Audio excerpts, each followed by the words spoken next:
നമസ്കാരം. ഭൂഗോളത്തിന്റെ ചൂട് റെക്കോർഡുകൾ ഭേദിച്ച് കുതിച്ചുയരുമ്പോൾ യൂറോപ്യൻ രാജ്യങ്ങളെ ആകെ വിറപ്പിച്ചുകൊണ്ട് ഭീകരമായ ഉഷ്ണതരംഗവും മരണപ്പെയ്ത്തും. ആഗോളതാപനത്തിന്റെ ക്രൂരമായ മുഖം വെളിപ്പെടുത്തിക്കൊണ്ട് ഫ്രാൻസിൽ മാത്രം കടുത്ത ചൂട് കാരണം മരണപ്പെടുന്നവരുടെ എണ്ണത്തിൽ 30% ഭീതിജനകമായ വർധനവ് രേഖപ്പെടുത്തുന്നു. വരും ദിവസങ്ങളിൽ മരണസംഖ്യ ഇനിയും വൻതോതിൽ ഉയർന്നേക്കാമെന്നാണ് ഫ്രാൻസിലെ പൊതുജനാരോഗ്യ അതോറിറ്റി നൽകുന്ന കടുത്ത മുന്നറിയിപ്പ്. പ്രശസ്ത അന്താരാഷ്ട്ര മാധ്യമമായ ദി ഗാർഡിയനാണ് യൂറോപ്പിനെ നടുക്കുന്ന ഈ വൻ ദുരന്തത്തിന്റെ ഞെട്ടിക്കുന്ന വിവരങ്ങൾ പുറത്തുവിട്ടിരിക്കുന്നത്. ഫ്രാൻസിൽ ഉഷ്ണതരംഗം ആരംഭിച്ചതിനു ശേഷമുള്ള ഏറ്റവും ചൂടുകൂടിയ ആഴ്ചയെ രേഖപ്പെടുത്തിയത് ജൂൺ 22 മുതൽ 28 വരെയുള്ള ദിവസങ്ങളായിരുന്നു. ഈ ഒരൊറ്റ ആഴ്ചക്കുള്ളിൽ മാത്രം ഫ്രാൻസിൽ 8973 മരണങ്ങളാണ് ഔദ്യോഗികമായി റിപ്പോർട്ട് ചെയ്തിട്ടുള്ളത്. പലയിടങ്ങളിൽ നിന്നുമുള്ള കൃത്യമായ വിവരങ്ങൾ ഇനിയും ലഭ്യമല്ലാത്തതിനാൽ ഈ മരണസംഖ്യ ഇപ്പോഴും അപൂർണമാണെന്നും പബ്ലിക് ഹെൽത്ത് ഫ്രാൻസ് വ്യക്തമാക്കുന്നു. ഇതിന് തൊട്ടു മുൻപത്തെ ആഴ്ചയായ ജൂൺ 15 മുതൽ 21 വരെയുള്ള സമയത്ത് 6948 മരണങ്ങളായിരുന്നു ഫ്രാൻസിൽ രേഖപ്പെടുത്തിയത്.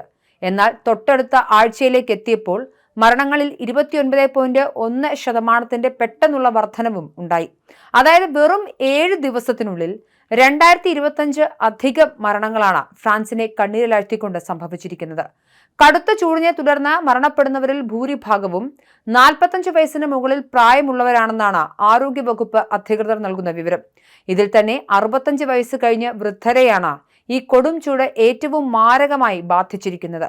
എന്നാൽ ഇതിലും ഞെട്ടിക്കുന്ന മറ്റൊരു വസ്തുത എന്തെന്നാൽ ആശുപത്രികളിൽ എത്തുന്നതിന് മുൻപ് സ്വന്തം വീടുകൾക്കുള്ളിൽ വെച്ച് ചൂട് താങ്ങാനാവാതെ മരണപ്പെടുന്നവരുടെ എണ്ണം വെറും ഒരു വാരം കൊണ്ട് ഇരട്ടിയായി വർദ്ധിച്ചു എന്നതാണ്. ഫ്രാൻസിന്റെ തലസ്ഥാനമായ പാരീസ് നഗരമാണ് ഈ ഉഷ്ണതരംഗത്തിൽ ഏറ്റവും കൂടുതൽ തകർന്നടിഞ്ഞിരിക്കുന്നത്. പാരീസിൽ മാത്രം മുൻവാരത്തെ അപേക്ഷിച്ച് മരണനിരക്കിൽ 62% ഭീകരമായ വർധനമാണ് ഉണ്ടായതെന്ന് പബ്ലിക് ഹെൽത്ത് ഫ്രാൻസിന്റെ പ്രതിവാര റിപ്പോർട്ടിൽ അടിവരയിടുന്നു. ഫ്രാൻസിൽ മാത്രമല്ല യൂറോപ്പിലെ ഭൂരിഭാഗം രാജ്യങ്ങളെയും ഈ കടുത്ത വേനൽ അക്ഷരാർത്ഥത്തിൽ ശ്വാസം മുട്ടിക്കുകയാണ്. യൂറോപ്യൻ ഡ്രോട്ട് ഒബ്സർവേറ്ററിയുടെ താപനില വിവരങ്ങളും ജോയിന്റ് റിസർച്ച് സെന്ററിന്റെ ജനസംഖ്യാ കണക്കുകളും വിശകലനം ചെയ്തതിൽ നിന്നും യൂറോപ്പ് വൻകരയുടെ 2/3 ഭാഗവും ജൂൺ മാസത്തിൽ 35 ഡിഗ്രി സെൽഷ്യസിനും മുകളിലുള്ള കടുത്ത ചൂടാണ് അനുഭവിച്ചതെന്നും വ്യക്തമാക്കുന്നു. ഇറ്റലിയിലെ സ്ഥിതി ഒട്ടും വ്യത്യസ്തമല്ല.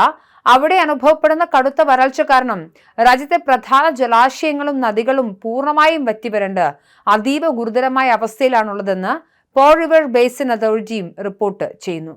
ആൽപ്സ് പർവ്വതനിരകളുടെ താഴ്വാരത്തിലുള്ള പ്രശസ്തമായ മാഗിയോ തടാകത്തിൽ ഇപ്പോൾ വെറും 48% മാത്രമാണ് വെള്ളമുള്ളത്. ഇറ്റലിയിലെ ഏറ്റവും വലിയ നദിയായ പോ നദിയുടെ പല ഭാഗങ്ങളും പൂർണ്ണമായും ഉണങ്ങി വരണ്ട് അടിത്തട്ടിലെ മണൽത്തിട്ടകൾ പുറത്തു കാണുന്ന അവസ്ഥയിലാണ്. വരൾച്ച അതിരൂക്ഷമായതോടെ ഇറ്റലിയിലെ വെനറ്റോ മേഖലയിൽ കഴിഞ്ഞ വ്യാഴാഴ്ച ഔദ്യോഗികമായി അടിയന്തരാവസ്ഥ പ്രഖ്യാപിക്കേണ്ടി വന്നു.